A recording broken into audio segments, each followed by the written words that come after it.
বাজেটত আমি আজি 28 কোটি টকা খৰচ কৰি স্পোৰ্টস ৰিহেবিলিটেশন আৰু পাৰফৰমেন্স সেন্টাৰ এটা স্থাপন কৰিছোঁ।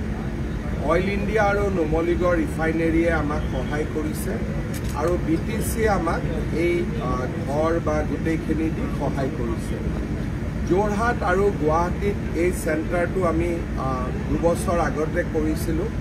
25,000 সেশন অলৰেডি 2টা চেণ্টাৰতে কমপ্লিট হৈছে আৰু এই চেণ্টাৰত প্ৰশিক্ষণ লোৱাৰ পিছত 100 জন প্লেয়াৰ্ছে নেশ্যনেল লেভেলত মেডেল পাবলৈ সক্ষম হৈছে।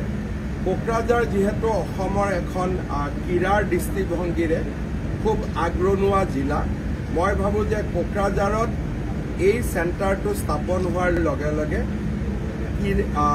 খেলুৱৈসকলৰ ফিজিকেল ৰিকুৱাৰমেণ্ট, ৰিহেবিলিটেশ্যন ৰিকুৱাৰমেণ্ট আৰু ইঞ্জুৰি মেনেজমেণ্ট এই গোটেইখিনিতে যথেষ্ট সহায়ক হ'ব। এই গোটেই চেণ্টাৰটো আমি অলিম্পিয়াড অভিনৱ বৃন্দাৰ লগত একেলগে সহযোগত আমি নিৰ্মাণ কৰিছোঁ আৰু চেণ্টাৰটোৰ গোটেই মেন পাৱাৰ, ইকুইপমেণ্ট, ট্ৰেইনিং এই গোটেইবিলাক অভিনৱ বৃন্দা ফাউণ্ডেশ্যনে চোৱা চিতা কৰিব। কোকৰাঝাৰৰ কাৰণে ই এক অনন্য উপহাৰ। ইণ্ডিয়াৰ কোনো ষ্টেটতে ইমান এডভান্স স্পোৰ্টস ৰিহেবিলিটেশন সেন্টাৰ নাই, ইঞ্জুৰি ম্যানেজমেন্ট সেন্টাৰ নাই। This is a unique gift আৰু মই ভাবোঁ যে কোকৰাঝাৰৰ ক্ৰীড়াবিদসকলে, স্পোৰ্টস পাৰ্চনসকলে নিশ্চয় এইটো ইউজ কৰিব আৰু লাভৱান হ'ব।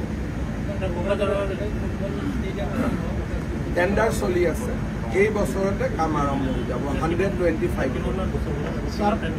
3 বছৰ লাগিব। স্যার, আপনার কার্যকালতে বহু খেলুড়ে আন্তর্জাতিক মনোনয়ন সক্ষম হয়েছে। ভবিষ্যতে ক্রীড়াক লৈ স্যার বিশেষ কিবা পরিকল্পনা আছে? এতিয়াতো আৰু বেছি ভাল হ'ব। এতিয়া আমাৰ টাৰ্গেট লৈছোঁ যে 2000 হোষ্টেল কৰা। খেল মহাৰণ বা গ্ৰাউণ্ড লেভেল কেম্পেইনত আমি যিমান প্লেয়াৰ দেখা পাম তেওঁলোকক আমি চৰকাৰী খৰচত হোষ্টেলত ৰাখিম, ট্ৰেইনিং কৰাম আৰু এটা আমাৰ লাৰ্জ প্লেনিং এটা আমি কৰিছোঁ আৰু এইবাৰ বাজেটত তাৰ বিষয়ে এনাউন্স হৈছে। দিব্যাংগ প্লেয়াৰসকলৰ কাৰণে কিবা ব্যৱস্থা নহয়?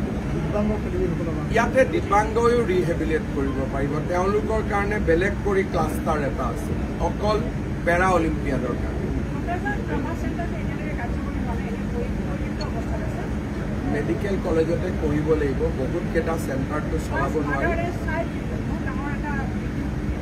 মই চেক কৰি দিম কিয় কৰি আছে বুলি। হ'ব।